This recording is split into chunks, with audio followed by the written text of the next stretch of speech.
morning, everybody. My name is Jason. A little bit of, I know as Anabaptists, we like to know where I come from. It's kind of a nice way to connect. So if you go to upstate New York into the Lowville area, you go to Krogan Mennonite, you can see Rodney's and my great-grandparents and great-great-grandparents, and in some history pieces of that, I come to find out that my great-grandfather Gingrich was one of the first Amishmen to go to Kitchener, Ontario. So within that part of it. So the long history of Anabaptism within that part of it. Came here today to talk about adoption. There's a lot of ways to go about that this morning. We're going to kind of look at a little bit, and I want to start with two very basic questions that we kind of talk about. Like, what is adoption? And why does it matter? So let's start with the first question. What is adoption? So history defines adoption with various meanings. There's undertones, there's nuances, and there's often leave a person confused onto the exact meaning of the word. Societies adopt a new form of government. Churches adopt a new constitution. Nonprofit organizations adopt a policy. Animal shelters require adoption applications. Yet these are all forms of adoption, but they lack something. So let's talk a little bit about human history within all of this. So stories of greatness are brought about by adoption. So we kind of referenced a little bit about Roman mythology with Venus and the moving stores. Well, Rome was founded by Romulus and Remus. So supposedly a princess and the god of Mars got together and they produced these two kids. The king found out about it and condemned them to death. The mom put them in a basket, sent them down the river. Sound familiar? To a biblical story? Sent them down the river. Down in the river, a shepherd found them, adopted them, raised them, and they founded an empire, according to mythology, for 1,000 years. And even today, Catholics look to Rome. Jesus chose to come into the world when Rome was the power. So like adoption as a whole, and we look through that, and we go into other interesting aspects of Christianity and where we come from. So like look at Jewish history for a little bit. Moses, put in a basket, raised by Pharaoh, he was adopted. Esther, Joseph.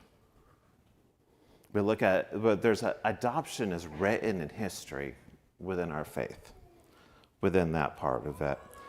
The Bible describes adoption of humans into his family. We're adopted into his family, okay? Ephesians 1:5 goes within that. But adoption is when I look at it, it's an act of taking up.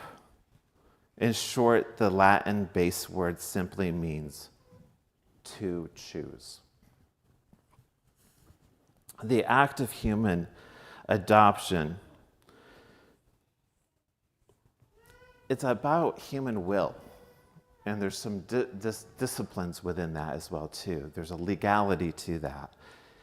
Unlike natural conception and birth, which has its own mysteries and giftedness, the act of human adoption is knowingly, willingly, and publicly declaring to another human soul, I choose you. These echo a deep calling from within God's relationship. And so, what is adoption? It kind of my first initial initial question, what is it? It's big, it's huge. I think it comes down to the essence of God. I choose you. So, to my second question within this part of it, why does it matter? Okay, a brief review of the topic in Google will give you a variety of answers to these questions. Videos will tug at your heartstrings. Tears and stories abound about adoption stories. We hear them at the Olympics.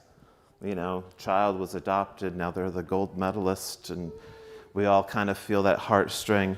Narratives create images calling people to action. So you look at some of the adoption organizations. I spent 17 years in child welfare, and in the kind of my existential crisis phases of stuff, do you recognize the organization that I now work for? Okay. About 3 years ago, I stepped out and I started working and selling appliances, and absolutely love selling appliances at this point in time.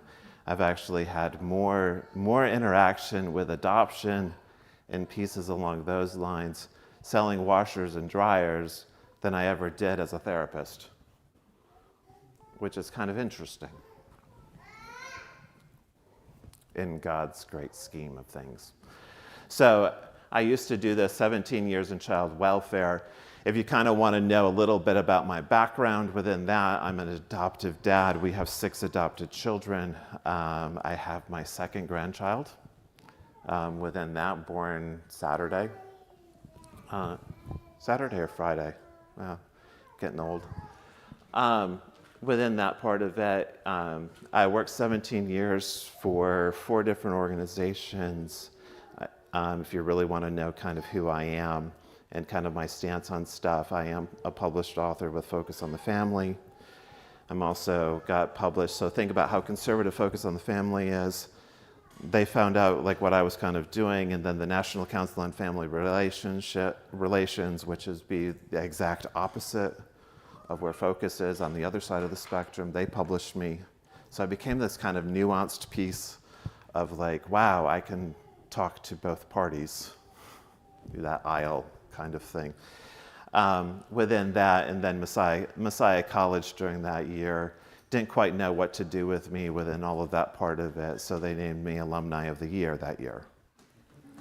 So I was like, yay.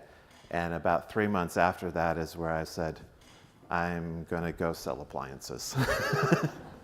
So within that, so I come down to like the idea of what is adoption and why does it matter, And so I worked a lot within organizations, even with Bethany Christian Services on the national stage, creating national church engagement programs, doing some pieces of that, and really in my moments of the last 3 years, I've really started to ask some really deep and hard questions. So it's like, what are we doing and why does it matter?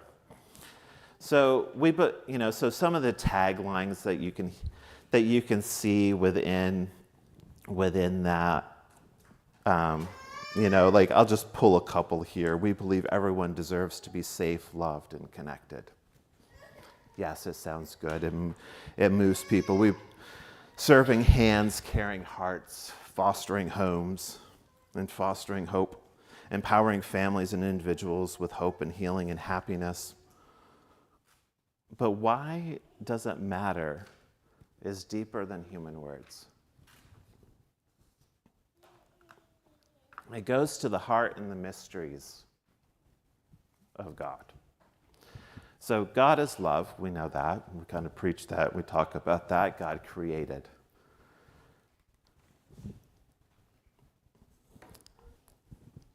Have you ever thought of Abraham and Sarah?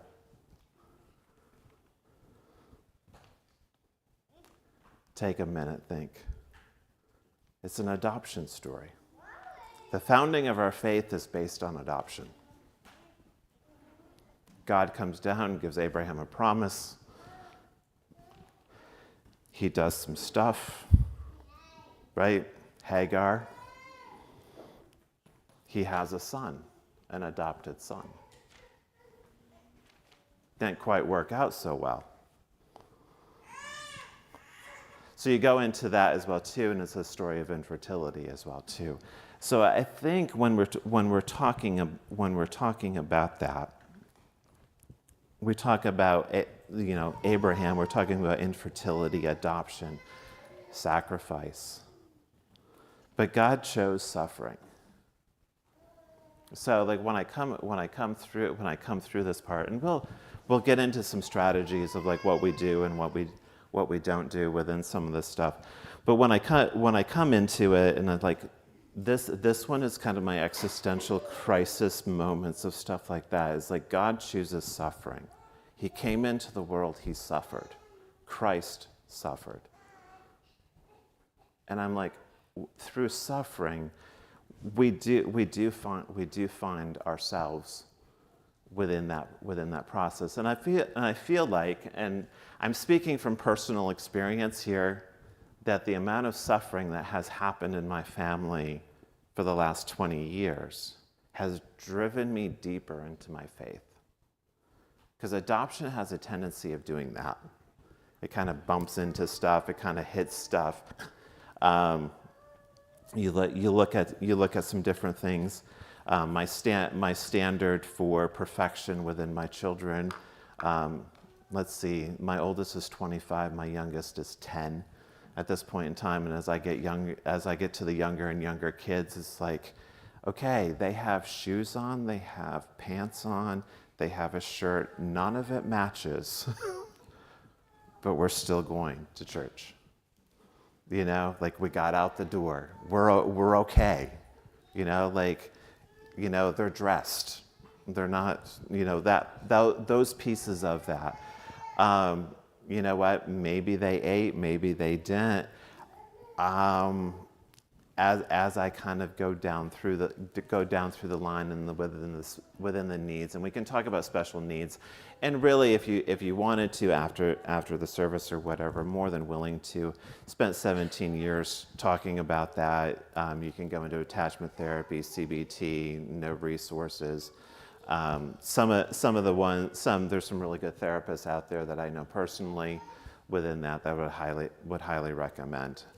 But to kind of like to start out the conversation, like what is adoption? Let's kind of like think through that, and why is it important? Like what is adoption comes down to, I'm choosing you. It's a human act. I choose. And why is it important? Because I think it speaks to the volume of who God is within that. So I've created over some period of time, engaging kids from hard places within that. We talk about the human soul being created for relationship. Okay, we can see that. You can kind of go into the mysteries of God, looking for creating relationship. Within those pieces of that, it all points back to God. Within those pieces of that, the human soul created by God, I think it's forged in a family. Within a family, it's tested with life struggles, and as we get older, and as I become older, I get more reflective.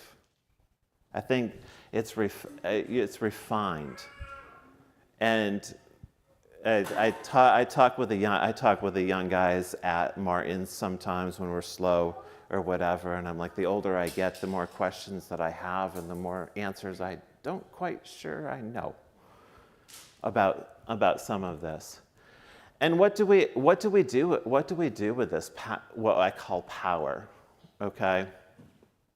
Hurt, trauma, fear, loss. Within these pieces. The hurt, trauma, fear, and loss is oftentimes things that we can quantify and we can look at. It's oftentimes where we take a lot of time to research. So if you ever pull up my article on Focus on the Family, Esther Zimmerman did an amazing, she's a researcher out of Lancaster Bible College. She did an amazing thing in regards to spirituality of vulnerable children. So I'd say that's a little bit more of my expertise. I've worked with her for several years, even though I've kind of touched base maybe once a year now that I work at Martin's within that. But that's stuff that we can talk about. So you go to some of these adoption organizations or lecturers or something like that, they'll talk about trauma-informed care. Okay, so I don't want to kind of take too much time within that. You can do a lot of those pieces of that. Really where I want to spend a little bit more time is what I call the deep well. Okay, so we can see behaviors, we can quantify those, we can talk about those, psychology, we can look at all of that. But once we start hitting the mysteries and we start hitting that deep well of God, it gets a little messy, a little quick. Because with trauma-informed practices and spiritual disciplines, they kind of collide a little bit differently with children, with adopted children in particular. So, how working within foster care, I could tell you some hard stories within that, but just think of it. We teach in Sunday school. We teach off from the pulpit. We kind of go within that. Our Father is a loving Father. But how do I experience that when I know that my dad did all of this stuff to me? Does that make I see this heads nodding. How do we teach about the goodness of God and understanding that, or even like the fairness, or even his omniscience? So within this, where we'll touch a little bit later in the presentation based off from it, where I came to it within the understanding is what I would call that deep well. That part that's like, it's hard to quantify, it's hard to look at, because each individual is so specific. And I came out with a really radical idea out of all of, you're talking about maybe 5 to 6 years worth of research here. It's very simple. God is so much bigger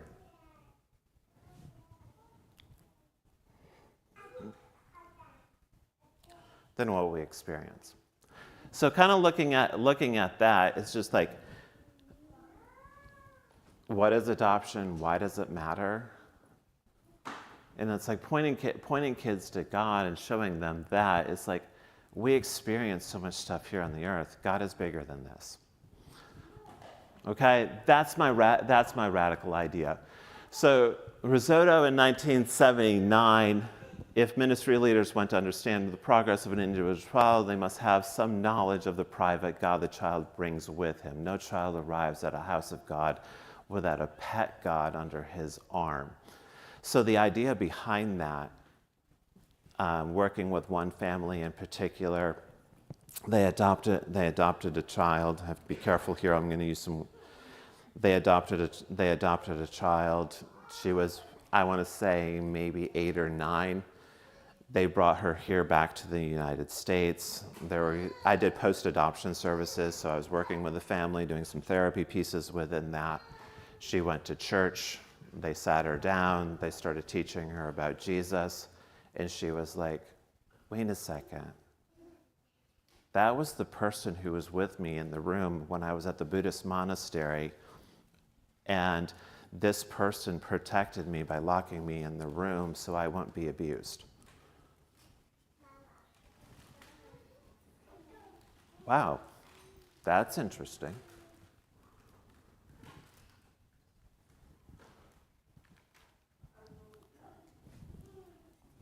Right, wrong, or indifferent, she had an experience with Christ in a Buddhist monastery when she was 8 on the other side of the world, didn't have understanding of what this was all about until she came here.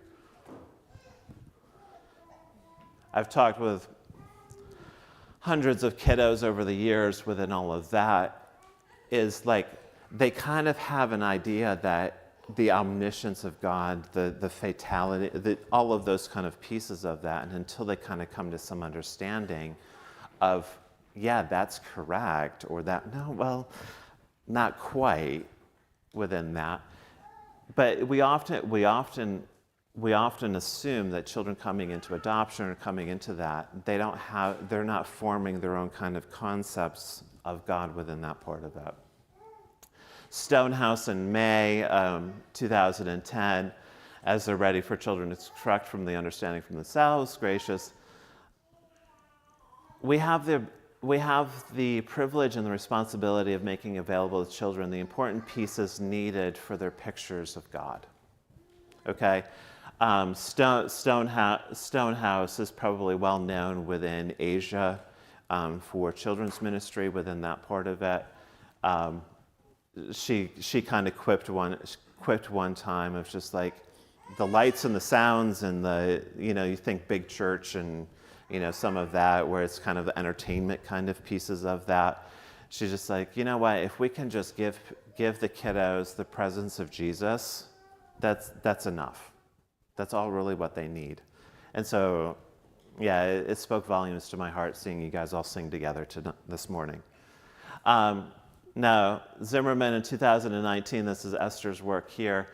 While she was doing her research, while it may be difficult to differentiate between God's concept and God image, basically the ideas of what it is, it was clear in research that right answers from children did not necessarily reflect their personal relationship with God. So it was equally clear that wrong answers from children did not predict a lack of spiritual engagement. Really where I highlighted, in some cases, children's wrong answers seemed evidence of deeper and most honest spiritual wrestling. So kind of the idea is like, yeah, I can teach, and this goes into my educational background, I can teach and you can reiterate back to me. That's one form of knowledge. Once you start kind of going deeper into that deep well and you start synthesizing that information, you start looking at that, you start asking some really deep questions. As life struggles kind of push up against you, you do hit a little bit more of that. I think as we talk through this, adoption is really kind of what brings, for me personally, brings this about. I have my own laboratory, so to speak, in my house. So with 6 kiddos, we have three different sibling sets. So it's interesting to note how much of it is genetic, because I'm looking at it now, and it's like the ones that are genetically bio siblings, they have some of those same concepts as what some of the other ones do, and I'm just like, well, you're kind of different than that, and your brothers, and you're, within that, and how much of it is environment, like we've tried to raise the children all the same, but really within that. So where do we go with next steps from here? Within that part of it, spend some little bit of poise. There was very little. Again, so boys have a little bit of a different understanding as what girls do within that part of it. In the study itself, they perceive God as close, particularly in difficult situations. Okay, so like, I know we're pacifists, but put a man in a foxhole, he's going to find God. That kind of idea of like when life is really kind of hitting hard. I think there's something within God's creation of mankind that when men face difficult stuff and we're at our wits' end, we have a tendency of diving deeper within things along those lines. All right. So where do we go? Spiritual growth. And I would say this is children's ministries as a whole. This is adult ministries as a whole. This is kind of across the board.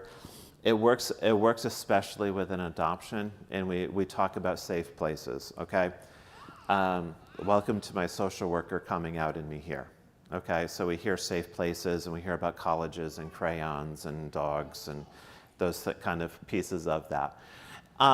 Where I put this down as an honest space where a child knows and feels loved, can build trusting relationships, is encouraged to explore their story, ask questions, and be honest. So I broke it down into three areas. Physical safety. Okay, so physical safety. We kind of know this part within this as well. Beautiful facility, but if the walls were falling down, the chairs weren't quite there, I wasn't quite for sure if I was going to be hit by a speaker, that's where my mind is naturally going to go. Okay? In adoption, this is also I would call it hyper-awareness within children that have been adopted. Am I safe? Okay? So a simple technique to do, it comes out of tapping therapies. So you can actually tap, yeah, exactly. You can actually do different things to regulate your amygdala, the part of your brain that actually fires off and says, I'm not safe, I'm not safe, I'm not safe, I'm not safe, and then all of a sudden you are not safe. But there's certain things to do within that, where the easiest thing is you look one way, look the other way, look straight ahead, look the one way, look the other way, look straight ahead. I am safe. I am safe. I am safe. It'd be amazing how just that simple movement does regulate the amygdala.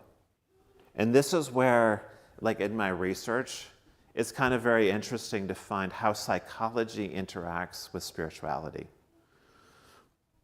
Because you talk about meditations within those parts of that. Physical safety as well too. When I go to sleep at night, am I safe? Is somebody going to become breaking into my room? Something along those lines. I worked with one family in particular.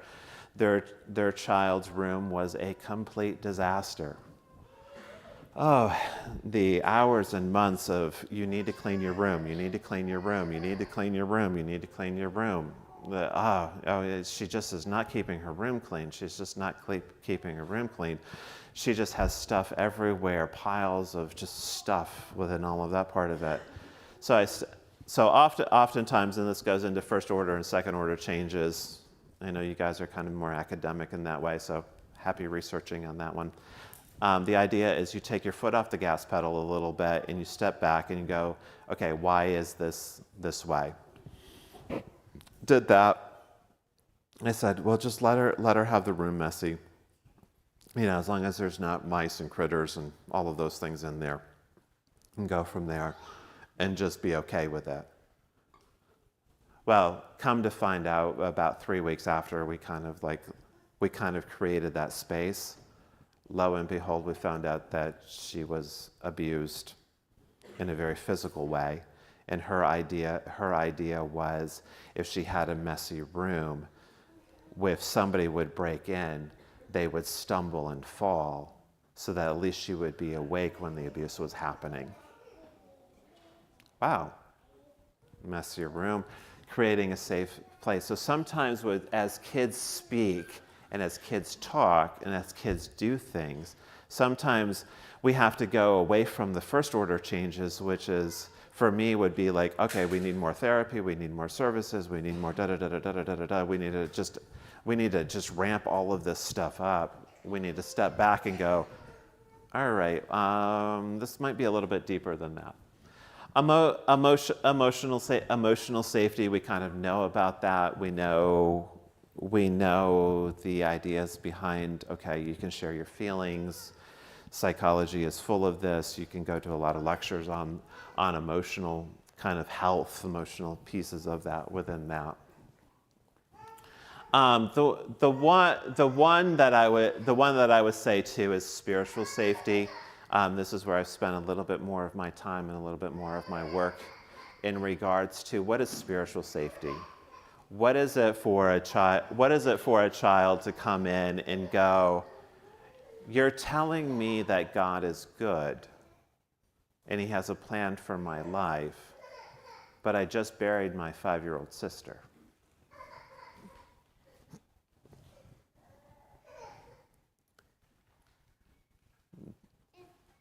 That's a little harder of a question for a child to ask. It's a harder question for us to ask. Where is that spiritual, am I allowed to wrestle? Am I allowed to answer those questions? In my pieces of everything like that, I get to talk to a lot of amazing people. So in the Jewish world, it's called sitting in Shiva, sitting in silence with a person. You're just there. You're a solid presence.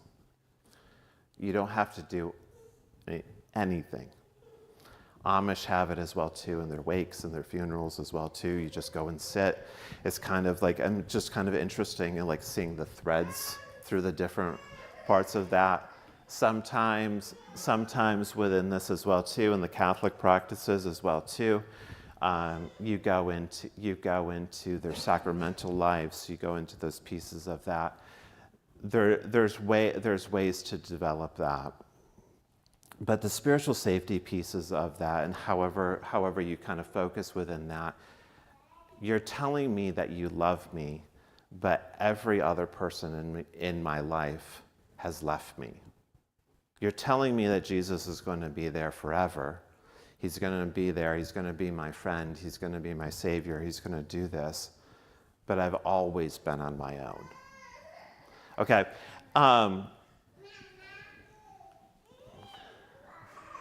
We'll get into a little bit of this here.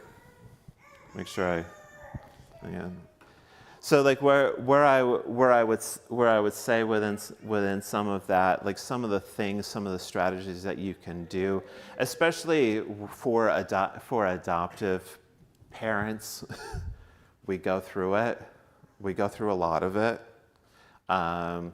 Within that part of it, I call it the power of presence. Okay, it's the idea that I really don't have to do anything. I just know that I have a friend. Okay, been going through some really tough stuff. I would say probably in the last 2 years here. Within that, I have one gentleman who is like, "Hey, I got a standing appointment with you 2:30 every Tuesday if you want it. It's booked in there. It's solid. We don't have to talk about anything. We don't have to do anything. Blah blah blah. I got you." The power of presence. So the idea, with kiddos as well too, is sometimes it's the consistency of presence. The idea of somebody is there, somebody cares, and they don't have to tell me. Like my one kiddo in particular, okay, her dad's a therapist, right? She's adopted. She's like, "I don't need a therapist. I need somebody who has my back." So in public school, it's like talking with the school counselors and, some of the different ones within that. I'm just like, yeah, you know what? She'll overthink you every single time. The thing that you could probably do is what I call the power of presence. It's like once a week, send an email. "Hey, I prayed for you today." In the Christian world of that, "Hey, I thought of you."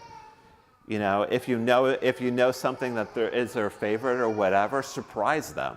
The power of the presence of just like, I came across this mug that I laughed hysterically about, and it just made me think of you. You're awesome. That kind of stuff. Within that, something that we don't do a lot of that I put in here is called porch sitting. Okay? We are so connected to, and me as well, to these things. Like what are we looking at? What are we going within that part of it? Porch sitting to me is just sitting in presence, watching the sunset. It's time. It's interesting to watch kiddos' minds kind of ramble and kind of go through some different things. The pictures, kids interact with God in various different forms. Some through word. Okay, so word is, and this is quantified in 2009 by these two gentlemen here who did their dissertation on it. So the word would be, and this is, you can quantify this through churches as well too. The word is like the idea of Scripture. This is what Scripture is about. This is what we focus on. I engage through Scripture. Martin Luther, that was his way. Okay? Emotion. Think large megachurch. Okay? You come in. God is emotional. He can get you moving. He can kind of do those kind of things. Symbols. Okay? Think Catholic Church. You walk into a Catholic church, they have all of the symbols around there depicting what God has done. Action, think like Southern Baptist. Okay? We're going to be doing some stuff. More than likely, if you boil it down from the mega church or the big church structure down, more than likely you personally interact with God with one or the two. Okay? So for me, word and symbol. Guess which two my wife are? Take a wild guess. It has a tendency to be emotion and action. So like, I find it interesting, like when we're working with kiddos as well too, understanding which way they kind of are naturally bent to interact with God. So like if I had all completely word, it would be really dry. If I had all of emotion, I'd be blowing up everything everywhere within those pieces of that. The symbol pieces of that, yeah, I would be holding on to a lot of pieces. The action piece is like, okay, we have to get everybody organized, and we go out with our picket signs, and we kind of go through those pieces of that. I would also say that don't be afraid to pray for a child outside of time. Okay, so we are caught in time. God is outside of time. So there's a little bit. This is kind of a little bit more of an abstract kind of thought, based off of some spiritual principles. Like some families that I've worked with over the period of time. I looked at it and I said, you know what? They're 14 right now. They're absolutely, yeah, they're struggling. I'll just be blunt. They're a piece of work right now. They're doing what they're doing. When was the last time that you remember them as that kindness? And they were like, oh, when he was like 9. I remember that. And I was like, okay, well, grab a picture of when he was 9 and put that on there, because something more than likely happened at that point. And I stumbled across this idea, literally stumbled across it, and they started praying for him when he was 9. So he'd walk by the refrigerator. What's that picture doing there? Okay, well, we're praying for you. You don't have to tell him that you're praying for him at that age, but we're praying for you at that point in time. Lo and behold, something happened in his life at that age that sent him into the 14, 15-year-old person that he was at. So oftentimes when we're working with adults in therapy and we're doing that part of it, this is the Freudian kind of lay on the couch, tell me your deepest secrets. We're going to go back into your childhood. And I was like, well, wait a second. Okay, that's a little wacky. But there's something there spiritually within that part of it. All right, there's my references.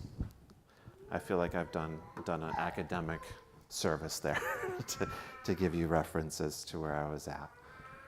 So to kind of wrap it up, what is adoption? Why does it matter? And just a couple broad brush strokes of like what you can do. I would say probably the biggest one for a lot of people is the idea behind the power of presence, the power of prayer, don't underestimate the power of prayer, but the power of being present, the power of prayer. And if the family and the kiddo comes in and they had a morning, thank you for coming. We appreciate, you got here within that part of it. If the kid has the meltdown or something along those lines, okay, more than likely there's predecessors to what happened within that part of it. So that's my presentation. Within that part of it. And if you do want to dive a little bit deeper into that, I would say take a look at adoption. Kish Kadan out of Oxford University did an amazing book called God is Stranger. And he focuses a lot on adoption within those pieces of that. And it's just really it's a very interesting, very solid, I would say solid theologically intellectual book in regards to how God has shown himself throughout history in adoption.